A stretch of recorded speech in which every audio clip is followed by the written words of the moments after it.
মৃত্যুর ১৪০০ বছর পরেও যার ব্যাংক ব্যালেন্স অ্যাকাউন্ট এখনো সচল রয়েছে। কি শুনে অবাক হচ্ছেন? আপনারা নিশ্চয়ই ওসমান রাদিয়াল্লাহু তাআলা আনহু নাম শুনেছেন। হ্যাঁ, সৌদি আরবের একটি বেসরকারি গবেষণা সংস্থার বিশেষজ্ঞ টিম মদিনায় অবস্থিত হযরত ওসমান রাদিয়াল্লাহু তাআলা আনহু এর কূপ পরীক্ষা করে দেখেছে কূপের পানি এখনও প্রবহমান।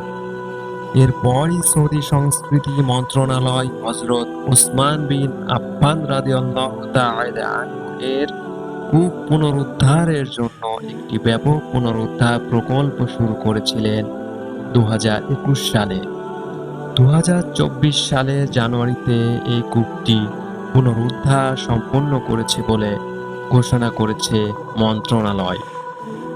মহানবী হযরত মুহাম্মদ সাল্লাল্লাহু